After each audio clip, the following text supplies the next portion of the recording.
പിന്നെ എനിക്ക് തോന്നിയത് ഒരു അൺജസ്റ്റിസ് ആയി തോന്നിയത് റാഫീനെയാണ്. റാഫീനെ 5ാമതേക്ക് തള്ളിയത് എന്ന് പറഞ്ഞാൽ ഒരിക്കലും സമ്മതിക്കാൻ പറ്റില്ല.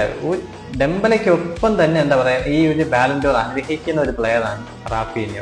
3ാം സ്ഥാനമെങ്കിലും എത്തിക്കും. ഒരു 3ാം സ്ഥാനമെങ്കിലും പോലും. അല്ലെങ്കിൽ ഞാൻ പറയുന്നത് യമാലിനെ കാട്ടി യമാലാണ് 2ാം സ്ഥാനത്ത് എത്തിയത്. പക്ഷെ 2ാം സ്ഥാനത്ത് എത്താൻ അർഹൻ ശരിക്കും പറഞ്ഞാൽ റാഫീനെയാണ്.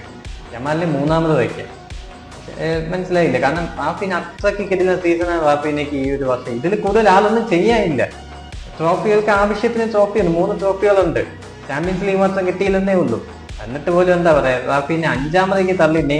നെയ്മർ പോലും അത് സോഷ്യൽ മീഡിയയിൽ ഇപ്പൊ കളിയാക്കി ഇട്ടിരിക്കുകയാണ്. റാഫീനെ ഓൺ 5th എന്ന് പറഞ്ഞ് ചിരിക്കുന്ന ഇമോജി, 5th എന്ന് പറഞ്ഞ് എന്താ ചിരിക്കുന്ന ഇമോജി ഇട്ടിരിക്കുകയാണ്. എന്തൊരു ഇതെന്നൊക്കെ പറഞ്ഞാൽ ആള് പറഞ്ഞു 5th വരാൻ ഒരു ടോപ്പ് 3 എങ്കിലും മിനിമം എത്തേണ്ട ഒരു പ്ലെയറാണ് റാഫീന. എന്നിട്ട് ആള് 5th ആയി പോയെന്ന് പറഞ്ഞാൽ എത്തണം.